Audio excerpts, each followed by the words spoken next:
And while our focus has been on species that are hunted for or fished for over the years, when you're managing wildlife, if you're managing for those species, there are other species that are benefiting from that. More recently, we've had the non-game or the wildlife diversity program, which is taking a bigger, broader look at all wildlife. We have other programs in sister agencies like the Department of Conservation and Recreation that's looking at natural areas, unique natural areas. And we have partners like the Forest Service, the U.S. Forest Service, the U.S. Fish and Wildlife Service that are doing conservation programs. But one of the most important messages to get out about this wildlife action plan is not a plan for our agency, it's a plan for the Commonwealth. And what we need to do is to bring people together in partnership, whether it be a small local conservation organization, whether it be a statewide organization like the Nature Conservancy or Ducks Unlimited, or whether it's other state and federal agencies. We all need to come together to make this happen, because no single wildlife agency in any state is going to accomplish what needs to be accomplished in these plans by themselves. I guess we can put also up on the screen, because we have some suggestions, I guess, as to what all of us or each of us can do to help out the situation. What can we do? Well, I think the first thing you can do is really, you can go to our website and find out what you can do in the BeWildVirginia.org, but you really need to work to conserve habitats, whether it be in your backyard, whether it be on the 4,000 acres that you own. It's to get involved, to do the right thing, personal stewardship, and then to work at a larger level. One of the things that we're facing now is that we do not have the connections with nature that John so eloquently talked about earlier.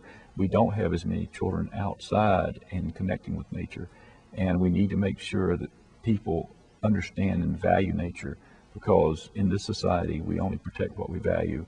And so we need to make sure that we make those connections, whether it be young people or immigrants, new ethnicities coming into the country, whatever.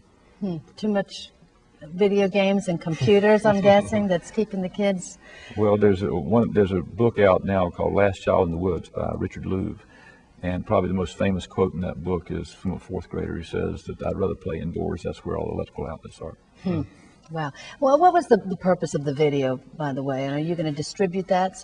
Yes, we are. The purpose of the video is to be an outreach tool, part of our communications strategy, to reach out across Virginia and to make people aware of this plan, to make people aware of the needs of engagement that we have for them, and to get them to engage in helping at the local level, getting their local boards of supervisors to consider wildlife needs when they're doing land use planning, to do what they can on their own property in their own sphere of activity, and to help us. So we're going to need additional funding to fully implement this, and we need to have people help us acquire that funding, and be it at the state level or at the federal level. Yeah, and I was curious as to what type of funding is actually needed to really make a difference, I guess.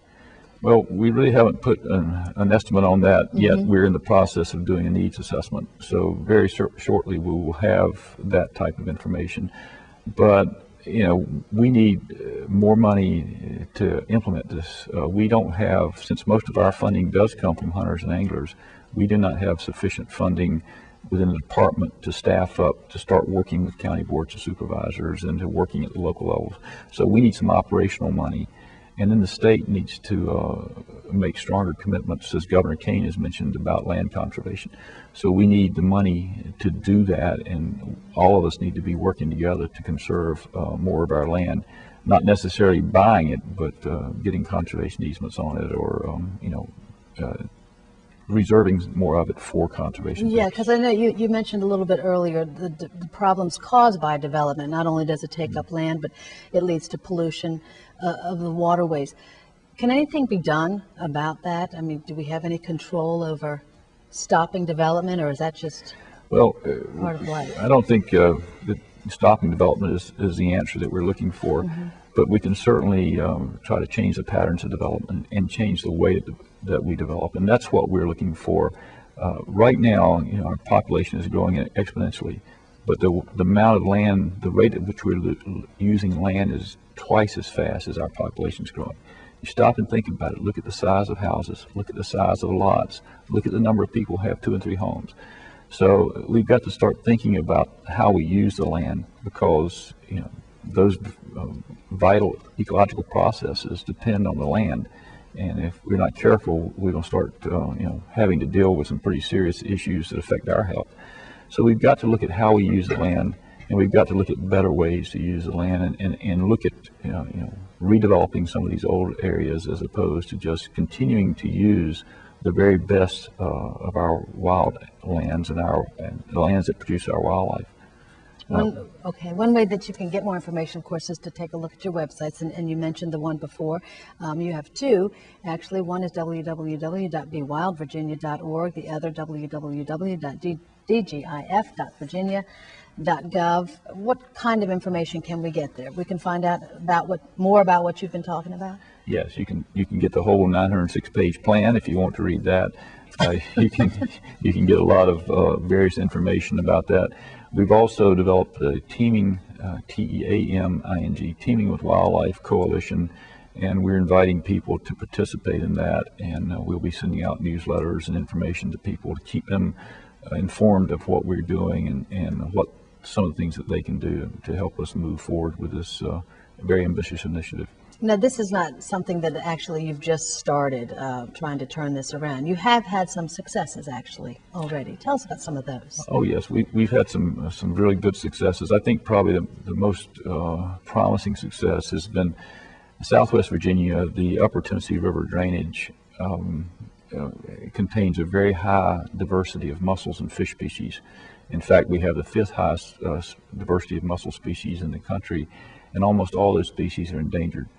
So after 25 years of research into the life history of these species, we are now actually raising these in a converted fish hatchery and stocking them back into the rivers out there.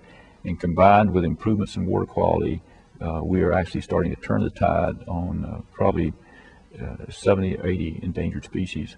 We've done that. We've done some other things. We're starting to really work in important bird areas, identify important bird areas, and start to work with conservation plans for them.